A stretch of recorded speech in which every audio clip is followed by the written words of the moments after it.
Nós mudamos.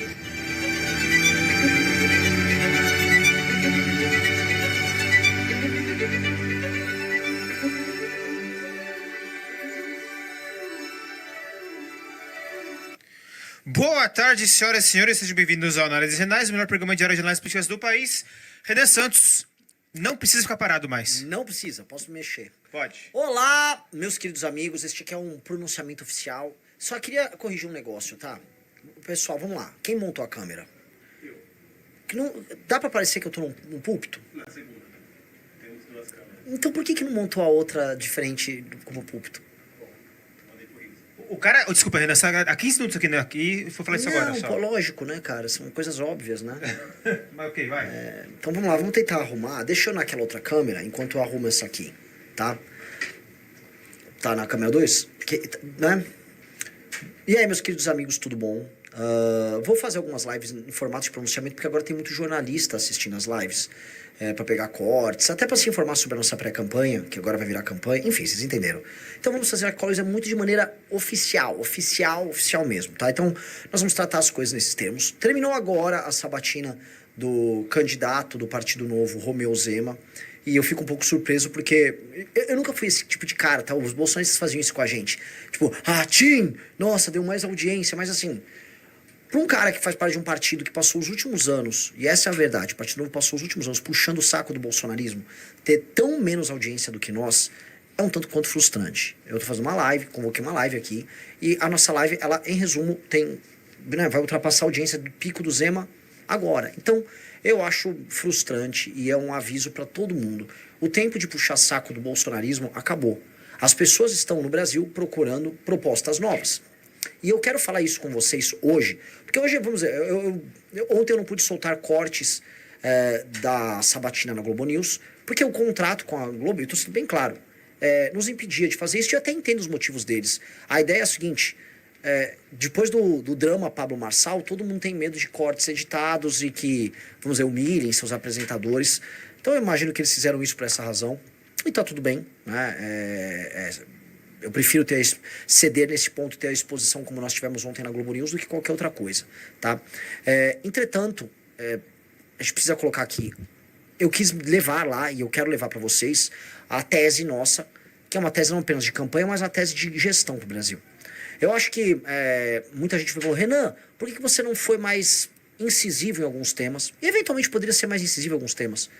Quando, na verdade, eu estou já falando não apenas no que fazer, mas no como fazer. Essa é uma eleição muito diferente da eleição de 2018. Eu vi gente no Twitter falando, olha só essa fala do Bolsonaro, Bolsonaro, você vai entrar na favela e sair matando gente? Vou entrar. E ninguém falou nada depois. Nunca houve o como. Porque em 2018 foi uma eleição do o quê? Os jornalistas em geral ficavam muito chocados com falas radicais à época do Bolsonaro e apenas questionavam por que ele pensava assim, por que ele era tão radical. E ninguém perguntou como ele ia fazer. No final, o Bolsonaro chega ao poder e não entrega absolutamente nada do que ele falava. Nenhuma das coisas intensas que o Bolsonaro falava ao longo da campanha dele aconteceram no seu governo. O que ficou é um Bolsonaro hipotético, que ele fica sendo repetido hoje em dia pela própria esquerda, né? A esquerda fica, não, o governo do Bolsonaro ia ter violações de direitos humanos. E na verdade o governo do Bolsonaro só foi um governo do centrão, sem graça nenhuma, com um sujeito meio burro falando besteira na TV e na internet. Foi apenas isso. Comigo está sendo completamente diferente. Jornalistas, absolutamente todos, estão perguntando como. Você pretende passar a lei de responsabilidade gerencial? Como? Você pretende passar uma legislação penal nova, inspirada do direito penal do inimigo? Como? Como isso passa na Constituição? O nível das perguntas sobre todas as nossas propostas, que são, na sua maioria, mais radicais que a do bolsonarismo, os níveis das perguntas, e eu não estou falando apenas da Globo News, estou falando de todos os lugares, é muito mais alto. Não há comparação entre o modelo das perguntas que estão sendo feitas para mim e com as perguntas que foram feitas para o Bolsonaro à época. E eu acho isso muito bom. Porque se fosse só ficar os jornalistas perguntando, o que você acha sobre isso? Aí a pessoa dá uma opinião radical e o jornalista fica assustado, qualquer um faria campanha. O fato da gente estar conseguindo sustentar as nossas posições no debate público, com forma, e ainda dizendo como nós vamos realizar isso, acho que é a grande novidade que nós temos para essa eleição. Tá? A principal é a área de segurança, naturalmente. Ontem foi muito interessante o fato de quererem pegar algumas medidas específicas que o Bukele adotou. E aí para construir a seguinte coisa. Olha, então você não vai fazer, por exemplo, julgamentos coletivos, igual o Bukele fez. E de fato, eu não preciso fazer julgamento coletivo algum. Você pode muito bem entregar um julgamento individual, mas capturando o traficante e punindo ele como tem que ser, com penas maiores e aplicando o que a gente chama de direito penal do inimigo. Por exemplo, a tutela antecipada, fazer prisões antes mesmo dele executar uma determinada missão. Se um traficante conta com uma série de fuzis dentro da casa dele, e esses fuzis estão sob posse desse traficante, estão numa área ocupada pelo crime organizado, da facção a qual ele faz parte, eu não preciso esperar ele pegar o fuzil e cometer, vamos dizer, um assalto, ou ele dar ordem a alguém na rua com o fuzil na mão. Basta apenas a existência do fuzil na casa do traficante e o fato do traficante estar ocupando aquela área e aquela área ocupada por ele, ter ele na estrutura do crime organizado, para nós podemos entender que sim, ele precisa ser preso, a tutela precisa ser antecipada. Essa é a ideia do direito penal do inimigo. Então, nós estamos fazendo algo que para mim é muito novo. E acho que é esse o ponto. Eu fui dormir ontem e acordei hoje com pessoas falando sobre família monoparental, sobre o papel do homem nas casas, o papel do homem em evitar o menino problemático que vai cometer um crime. O Brasil falando sobre desfavelização. Eu acordei hoje com gente falando, não, eu não concordo com essa proposta, não, acho essa proposta absurda, nossa, adorei aquela proposta. Eu vi pessoas discutindo cota racial. Veja, cota, como a direita tem vergonha de falar desses assuntos, que a direita agora virou apenas, vamos dizer, uma imitação da esquerda em temas populistas, as pessoas voltaram a debater cota social. Porque o meu argumento é assim, eu nem falei que eu sou a favor da cota social, que é um daqueles desculpas que a direita, inclusive a direita do MBL usa. Não, sou contra a cota racial, mas social. Não, não. O nosso programa não tem nenhuma das duas. A gente defende o mérito, a excelência, e a gente acha que pessoas oriundas de famílias mais pobres, se forem trabalhadoras, esforçadas, estudiosas, inteligentes, essas pessoas vão competir em igualdade de condição. Não é que elas vão ter uma vaga garantida, elas vão competir em igualdade de condição porque o Estado vai começar a investir nelas desde antes. Essa é a beleza da coisa. Então, a gente começou a trazer esses temas e a partir desde ontem, né, mas hoje isso ficou muito claro pra gente, o Brasil começou a debater proposta. O fato da gente estar debatendo proposta agora é a grande revolução eleitoral do Brasil desde o início desse tal de ciclo de polarização. Eu odeio o tema polarização, eu odeio ficar falando isso porque parece que eu me tornei um jornalista justamente da Globo News, ou um comentarista, mas a real é o seguinte, essa droga existe, e não é que ela é baseada em radicalismos de dois lados, tipo, eu sou um radical de esquerda e um radical de direita. Isso a gente já denunciou, nenhum nem outro é radical. O problema é que há esse problema de imaginação, esse problema de preguiça em construção de propostas, e nós começamos a construir propostas em série, e elas estão se acelerando, de tal modo que as pessoas agora estão começando a imaginar um país diferente. Aí eu parabenizo todo mundo que participou do time do Livro Amarelo, todo mundo que participou da elaboração das propostas, todo mundo que começou a discutir, foram anos fazendo essas discussões. O Ricardo está aqui com a gente. A primeira pessoa que começou a falar, olha meu amigo, fale do direito penal do inimigo, foi o Ricardo. Mas é verdade, meu amigo. Mas é verdade, o Ricardo está aqui assistindo. Tudo bem. Fala assim. E a real é que foi o Ricardo trouxe. O Ricardo, se não me engano, a monografia de conclusão de curso dele foi sobre o direito penal do inimigo. Então, é um espaço colaborativo de discussões. Eu me lembro de uma live que eu fiz com o Ricardo ano passado, falando sobre, vamos dizer, a base do que veio a ser a lei de responsabilidade gerencial. E isso mesmo meio que surge numa discussão, num debate. Isso vira um estudo tocado pelo Luiz Venosa, depois se torna proposta, aí vem o João, participa, qualifica. Quando viu, a gente tem a proposta mais interessante de reforma política que nós temos no Brasil. Este é o time. Nós, focando em ter pessoas talentosas, construímos uma proposta melhor. Essa proposta está aqui. E aí eu queria que vocês comparassem uma coisa. Ontem, né, quem assistiu agora a sabatina do Romeu Zema percebeu que foi uma sabatina absolutamente sem graça. A Sadia e a Natuza nem apertaram ele. E não é que elas não apertaram porque elas quiseram ser meio que bananas com ele. É que nem tem muito o que apertar. Aquela laranja não tem suco. Não tem muito o que fazer ali. Não tem nada. São apenas opiniões meio ocas que ele tem sobre todos os temas, decoradas com um marqueteiro que não despertam paixões, nem ódio, nem amor, da parte de ninguém. Nem elas despertaram. Comigo elas despertaram suas paixões mais profundas. Em geral foram do lado mais negativo. Mas foi muito bom.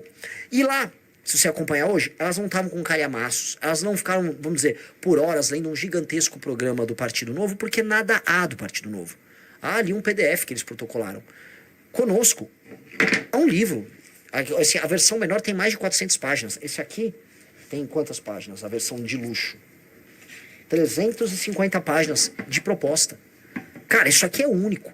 E aí a Rede Globo, eu vou comentar um bastidor ontem lá, quando eu fui fazer Antes da sabatina, eu visitei os estúdios ali do Jardim Botânico.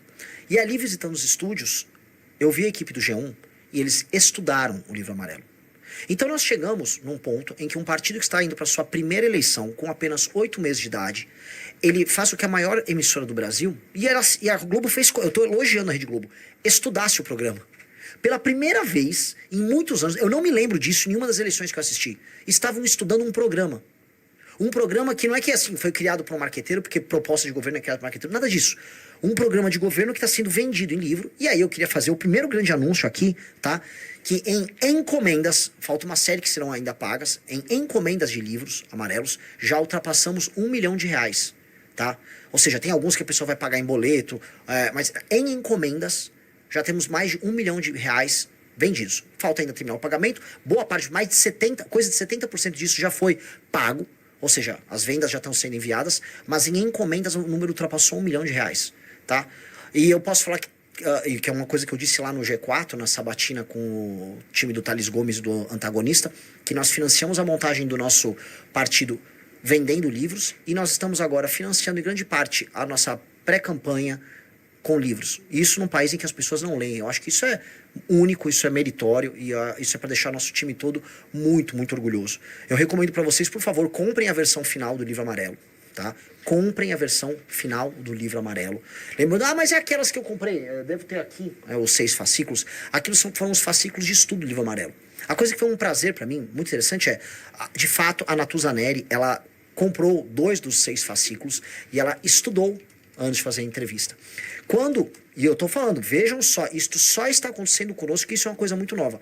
Quando no nosso congresso oficial, no sábado, nós lançamos, né, o Livro Amarelo oficial. E qual é a diferença do Livro Amarelo? Isso aqui é a consolidação de propostas, isso aqui é basicamente um grupo de propostas, ali foram os estudos, e ele é amarelo, para ficar bem claro, o Livro Amarelo ele é amarelo, ele é autoexplicativo. Os outros tinham a capa branca justamente para poder explicar isso, né, que há uma diferença, que um é a construção e outro é o produto pronto. Mas ela o Pirajá entregou para 2 jornalistas da Globo News o livro. Isso foi levado para o Rio de Janeiro e de segunda-feira a quarta-feira a Natuza pega a versão final do livro e estuda, formula suas perguntas e foram perguntas que ela aprofundou. Um dos detalhes eu vou comentar hoje foi a questão do feminicídio, ou seja, elas prepararam num bloco de perguntas bem interessante que elas fizeram, tentando me colocar como uma espécie de machista, misógino, que odeia mulheres, etc. Foi um bloco de falsa acusação de estupro, a papo alfa falando, eu sou machista. Fez um blocão montado. Ali, no meio das perguntas, elas falaram, por que você não tem descrito dentro do Livro Amarelo políticas específicas sobre feminicídio? Tudo muito bem construído, ou seja, elas tiveram que ler, tá? Eu acho que isso faz com que o debate público no Brasil melhore muito. E eu não quero parecer novamente um daqueles caras, sei lá, papo de jornalista, tipo, o debate público precisa melhorar. Mas assim, o debate conosco é de outro nível. A cobrança com a gente é muito maior. Basta comparar hoje o Romeu Zema, como foi com ele, e ontem como foi comigo. E eu acho que tem que ser assim comigo, sim. E terá que ser assim sempre com os nossos candidatos.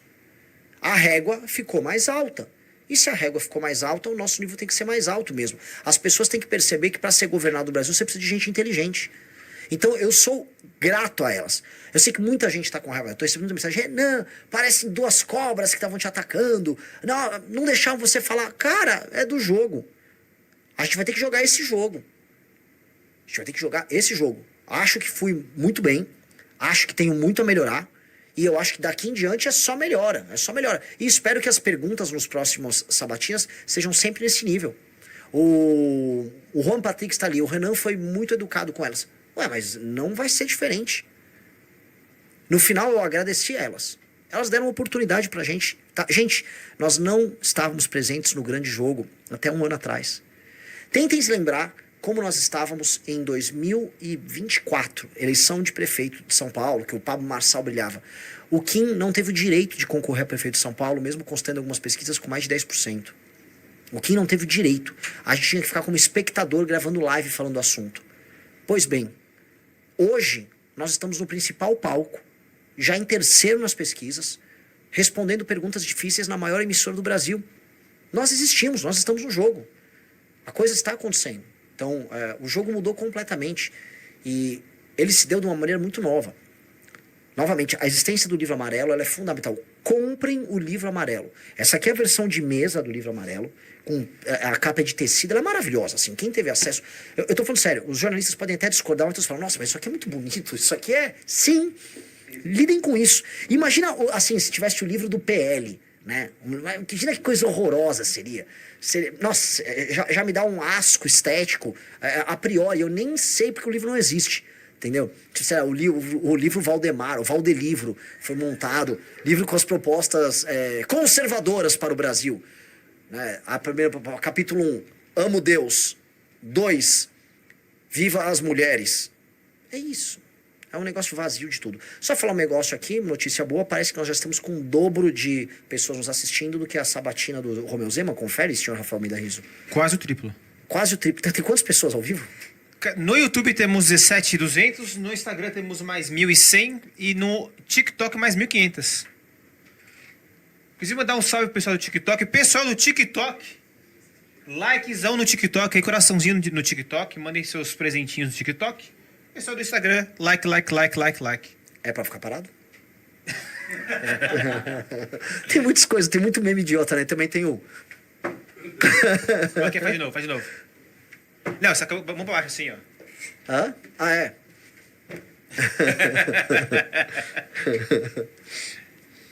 Pessoal, a bolha foi muito estourada. A bolha foi completamente estourada. Né? Isso é uma notícia muito interessante. Alguns pontos que eu acho que nós precisamos trazer. Falei agora do livro amarelo, tá? Segunda coisa, cara, Flávio Bolsonaro. Há um comentário geral de que, de fato, ele não vai participar dos debates, tá? Houve o debate da última...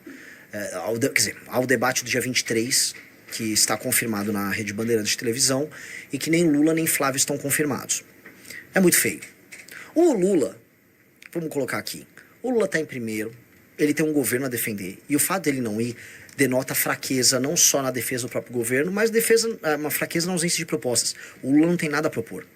Agora, se há alguém que tem uma justificativa tática para isso, seria ele. Do tipo, tô em primeiro, vou tentar segurar minha onda aqui. O Flávio não tá nessa posição. Definitivamente não tá. A escolha do vice dele foi uma demonstração de fraqueza. A campanha dele tá fraca. Quando eu fui com ele no antagonista, eu tive na internet mais do que o dobro da audiência do Flávio Bolsonaro. Do Zema e do Caiado, com todo o respeito que eu tenho aí aos governadores, foram algumas vezes mais, né? Comparando a sabatina da Globo News, eu tive quase 8 vezes mais audiência na Globo News do que o senhor Romeu Zema. Isso é uma diferença gritante. Então, isso denota que assim, a diferença em termos de engajamento das campanhas é grande. E em termos de engajamento, eu vou buscar do Flávio. Lembrando que o Flávio tem o recall. A maior parte das pessoas não sabem quem é Renan, estão cada vez mais descobrindo quem é Renan, mas as pessoas não sabem quem sou eu. Então, logo elas descubram, elas vão perceber que elas não precisam ficar presas nessa maluquice que é a família Bolsonaro, nesse erro. Então, o Flávio, ele tinha que ir no debate. O Flávio precisa ir no debate. O Flávio tem que explicar por que ele fica mudando de propósito o tempo todo. Recentemente, o Flávio Bolsonaro veio a público dizer que agora ele não vai mais dar celular para as mulheres. É curioso. Ele tinha um marqueteiro, aí com esse marqueteiro ele falou que ia dar celular para as mulheres, aí ele muda de marqueteiro e aí muda a proposta. O que isso quer dizer? Vamos ser sinceros. Quem escreve as propostas do Flávio são marqueteiros. O Flávio não acredita em nada. O Flávio não sabe nada. Então, novamente, eu volto a convidar o Flávio Bolsonaro para um debate. Flávio, você vai precisar debater comigo. Porque se não for agora, e agora você pode me derrotar num debate, me humilhar publicamente, como o seu time diz, eu sou analfabeto, eu não tenho condições porque eu não tenho um diploma, sou um burrão. Você não, você é até pós-graduado, você é um cara brabo, você é um dos homens mais inteligentes do Brasil. Você é um outlier, Flávio. Você é um cara que tá no 001, tá? Você é aquele cara do meme do QI que você tá com, né, um capuz. Você é até misterioso na sua inteligência. Você tem uma aura toda especial. Então, tranquilamente, você vai me derrotar. Vamos combinar, por exemplo, um lugar que você se sinta confortável. A Revista Oeste. O que você acha? São conservadores, pessoas que vêm fazer uma cobertura política de direita. Eu volto a falar.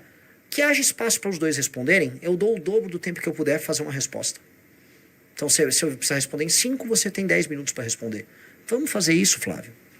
Vamos embora, porque assim, o que vai acontecer? Eu vou crescer, e aí você vai precisar debater comigo lá na frente, provavelmente na Record ou na Globo. E aí vai ficar ruim. Então já evita esse problema, já antecipa isso. A melhor coisa é você antecipar. Outra coisa que eu peço, vá na Globo News, na entrevista de segunda-feira, Flávio. Vá na Globo News. Vai ser bem legal, vai ser bem importante. Não fuja dessa. O Lula já fugiu, foi patético.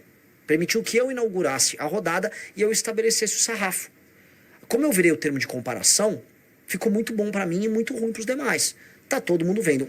A audiência do Zema bem menor do que a minha, e que assim, a sabatina do Zema foi meio sem graça. Nós nem pegaram pesado com o Zema. Acho que vai ser similar com o Caiado. Vai lá, Flávio, estabeleça o sarrafo. Você não quer ser líder do país? Isso não é uma postura de um líder, né? Isso é a postura de um fracão. Do Lula já não espero nada, já fugiu. Já saiu fora, então vá, Flávio. Para. Você com certeza deve ter grandes ideias. Você é o cara, você é o cara. Como você disse, tem sangue Bolsonaro correndo nas suas veias. É um sangue de gente corajosa, gente capaz, gente trabalhadora. Você representa o Brasil, não é? Você tem muita bandeira do Brasil nos seus eventos. Com certeza você vai mandar muito bem em nome do Brasil.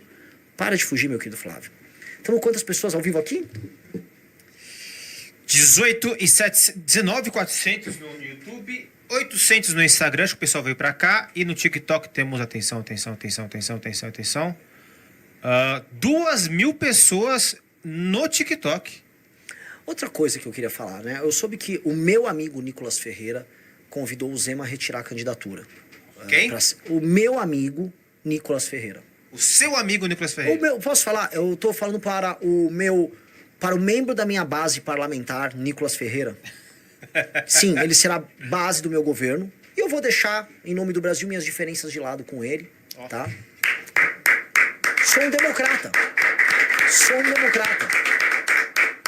Então, meu amigo Nicolas Ferreira estava convencendo Ele justificou, não, é para ajudar o Matheus Simões lá em Minas. Não é. Meu amigo Nicolas Ferreira está tentando me ajudar. E eu que realmente, como não tenho diploma, não percebi. Então, o Nicolas Ferreira, agora, com muito um lag bem grande, eu captei sua mensagem. Então, o Nicolas está, sob desculpa de estar ajudando o Matheus Simões em Minas, ele veio pro Zema tirar a candidatura e concorrer pro Senado justamente para me ajudar no Senado. Para ser da minha base no Senado. No que eu digo, boa ideia, Nicolas. E Zema, Caiado, vamos juntar as forças aqui. Se a gente unir todas as forças, a gente tira rápido o Flávio do segundo turno. Montamos um super governo, fazemos maioria. Nosso amigo Nicolas vai atuar muito lá na Câmara dos Deputados, vai denunciar a hipocrisia da esquerda toda vez que a esquerda fizer oposição aos nossos projetos. Vai ser muito legal. E todos juntos tornaremos o Brasil, de fato, o país do futuro. Para mim, estou muito feliz. Você viu que as forças já estão se alinhando.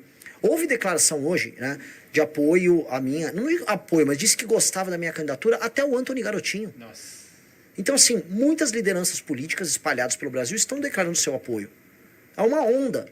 Não tá para cada um a sua maneira. O Nicolas pedindo pro Zema tirar sua candidatura, o Garotinho falando nominalmente. É um momento novo. Vamos ouvir o Antony Garotinho? Quando eu fui candidato em 2002, todo mundo dizia: é Lula e Serra, Lula e Serra, Lula e Serra. Eu fiquei fora do segundo turno por 3%. É verdade, tá? Data... Eu lembro disso. Essa eleição, assim, o Garotinho subiu e quase pega o Serra. Se tivesse mais uma semana de campanha, o Garotinho estava no segundo turno. E vou te falar, ganhava a eleição. Eita. Ele ganharia do Lula no segundo turno. A Folha foi o único instituto que no final, no dia da eleição, publicou a seguinte manchete: segundo turno será entre Lula, Serra ou o Garotinho. Eu nunca fui colocado. Eu estou dizendo que entre os dois candidatos, naquilo que de fato melhora a vida do povo, o salário, o poder de compra, o combate à corrupção, eu quero saber qual é a diferença que nós temos aqui. Eu confesso a você, eu estou esperando ainda que os candidatos sejam colocados. Não estão todos colocados ainda. Há dúvidas sobre algumas candidaturas. Mas eu tenho simpatia hoje pela candidatura do Renan. Ciro Gomes. Praticamente toda a política do estado do Mato Grosso. É ou não é? Agora Antony Garotinho. Eu lá no Congresso falei: saiam do armário, defendam o que é certo. Nossa candidatura é aquilo que há de mais correto nessas eleições. Façam como eles estão fazendo. Saiam do armário e exponham o básico. Se todo mundo fizer isso, eu tiro o Flávio do segundo turno e eu devasto o senhor Lula. Nós venceremos Lula com mais de 60% no segundo turno.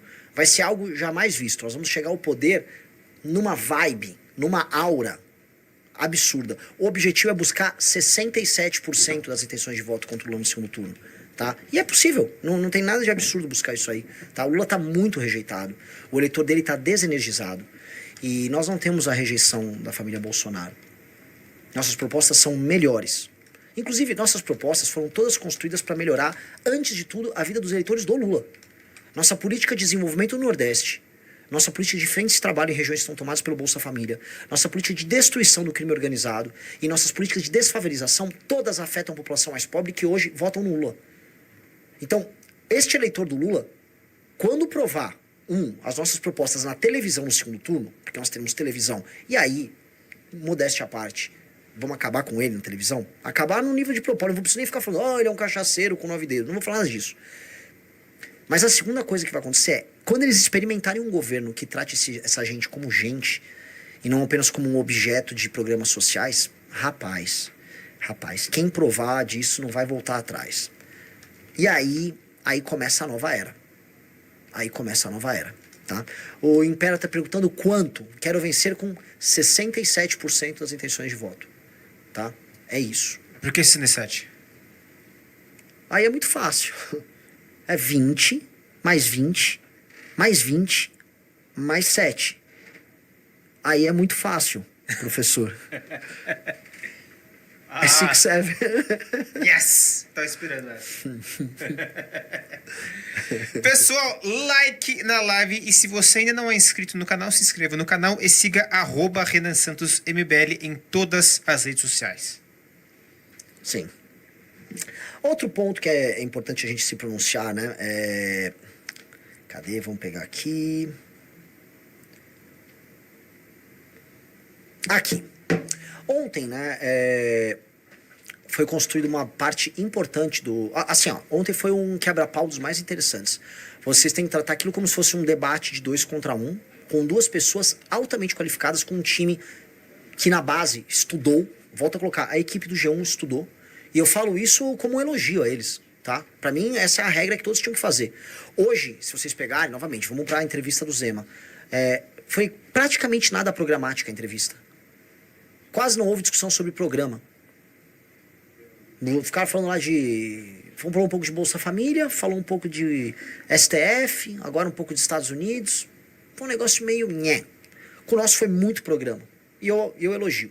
Mas foi um 2 contra 1. E um determinado pedaço, foi um pedaço que acho que foi construído para fazer. Ok, vamos acabar com a candidatura desse rapaz. Na educação, tá? Na lisura, dentro das 4. Mas assim, vamos mortificá-lo.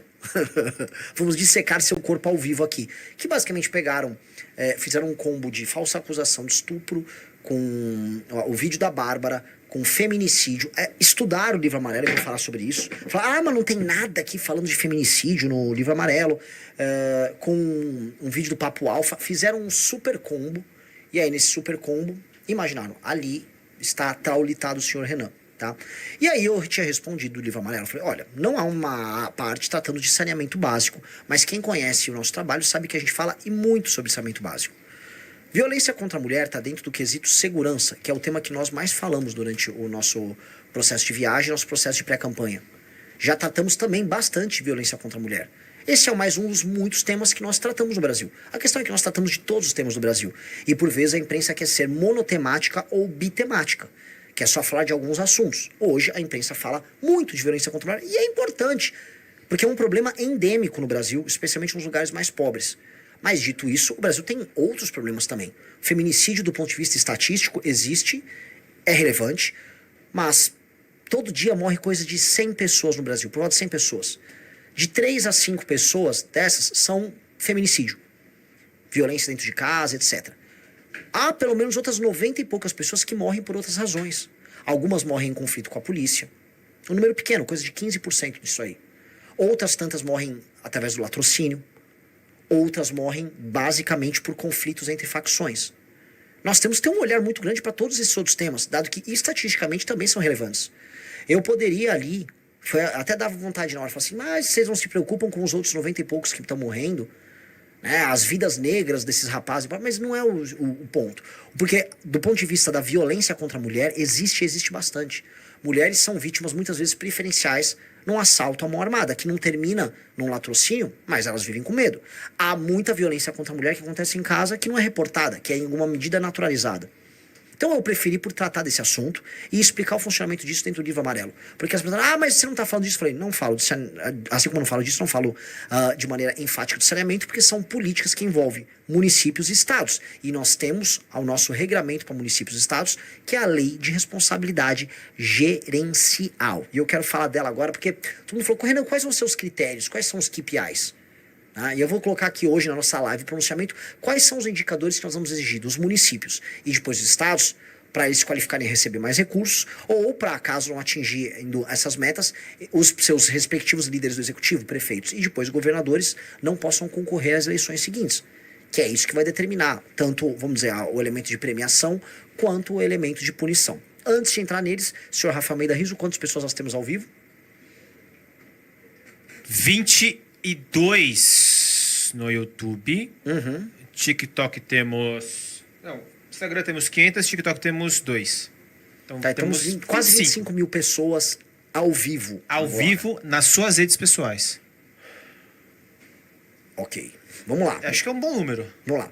Quais são os 10 indicadores? Haverá outros, mas quais são os 10 indicadores principais que nós vamos propor junto ao Congresso Nacional para serem alvo da atuação dos nossos comissários nos municípios e que contarão com indicadores, contarão com painéis muito claros, que inclusive terão uma transparência total. E até vou comentar um negócio, o presidente da República, em pessoa, todos os meses vai premiar os melhores administradores públicos. Então os prefeitos das melhores cidades vão se encontrar com o presidente da República, tão logo eles batam a pontuação mais alta num determinado período de tempo. Se a gente conseguir oferir isso mensalmente, melhor, mas o ideal será anualmente. E aí nós vamos dar prêmios para essas cidades, vamos inaugurar obras nessas cidades, ou o presidente da República vai nessas cidades participar de inaugurações, ou seja, nós vamos criar um clima fértil para que bons prefeitos, bons administradores públicos entendam que atingir objetivos os premia. Então, e não importa o partido, se um membro de um partido que eu não concordo ideologicamente atingir essas metas, ele vai estar fazendo bem pro Brasil, logo o presidente da República tem que apoiá-lo. Somos ou não somos patriotas nesse sentido? Vamos lá. Primeiro indicador de desempenho. Taxa de ocupação formal sobre população em idade ativa contra a proporção de domicílios dependentes de transferência.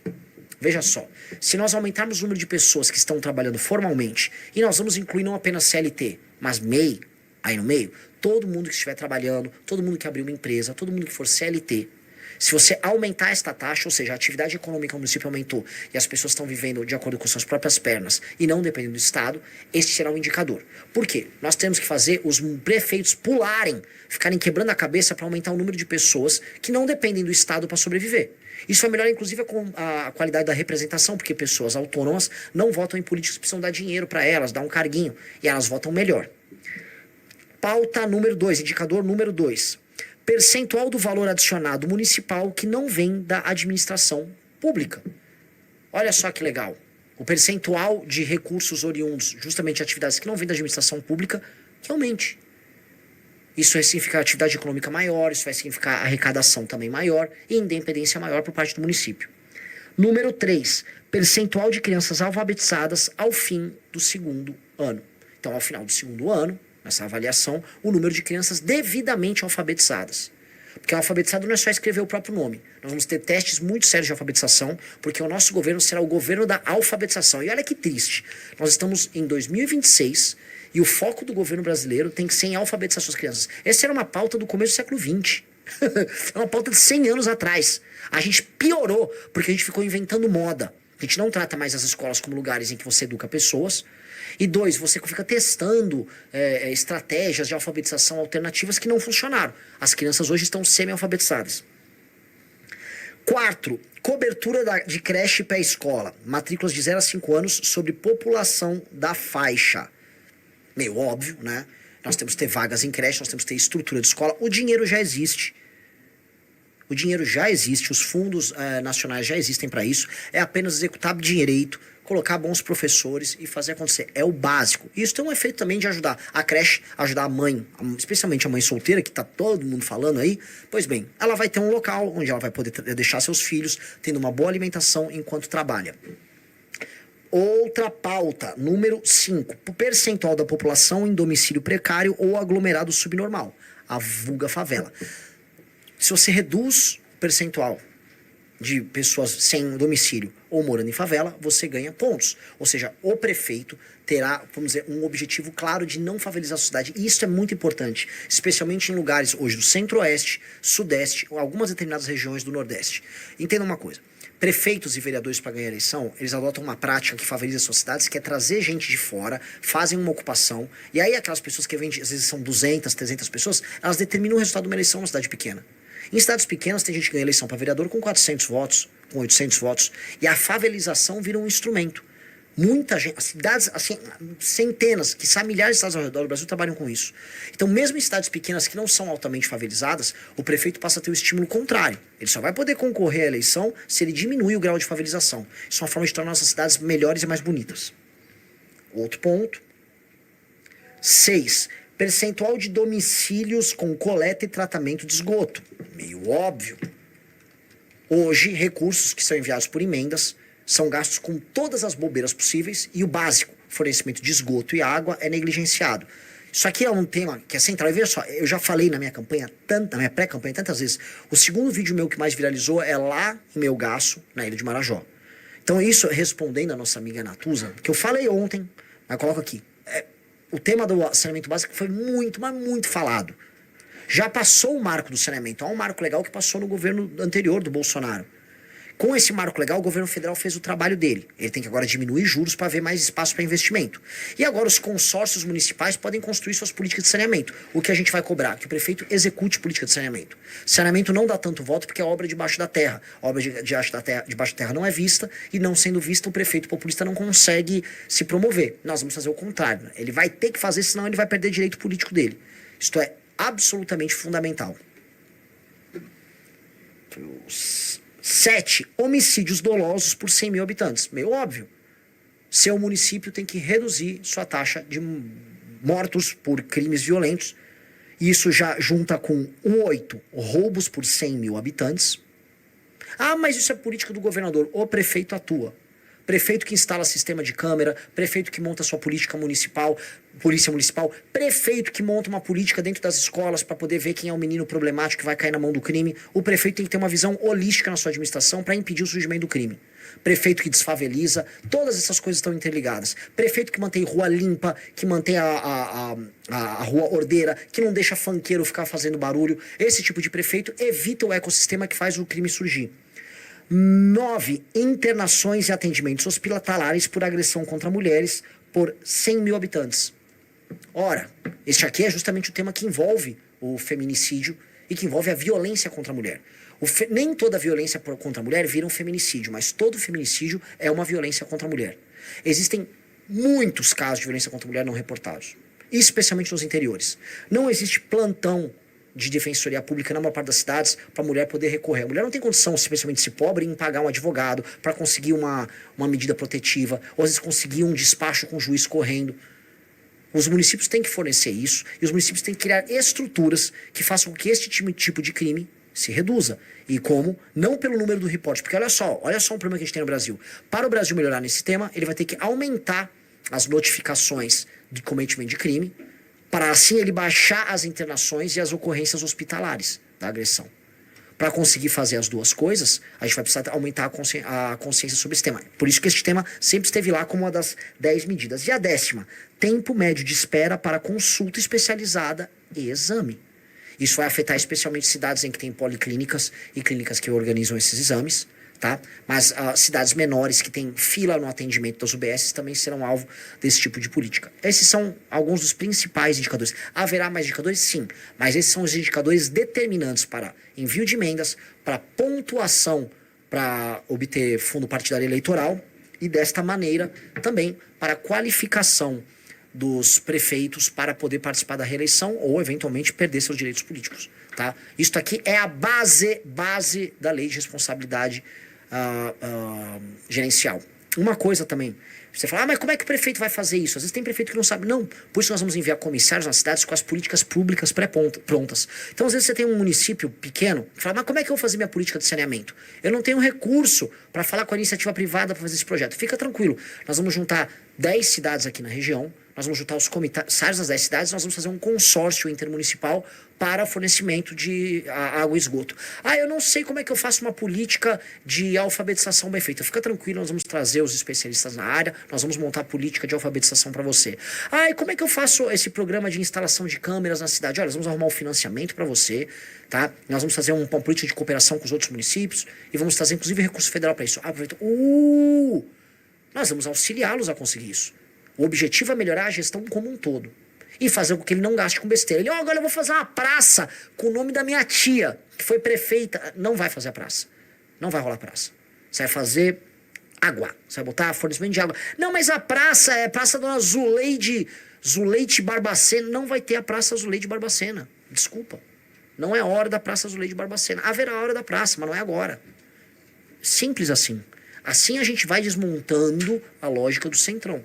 E aí o deputado lá do Centrão, o deputado João do Centrão, ele vai, quando quero mandar minha emenda. Sua emenda tá indo lá pro consórcio de esgoto que vai tocar ali na região.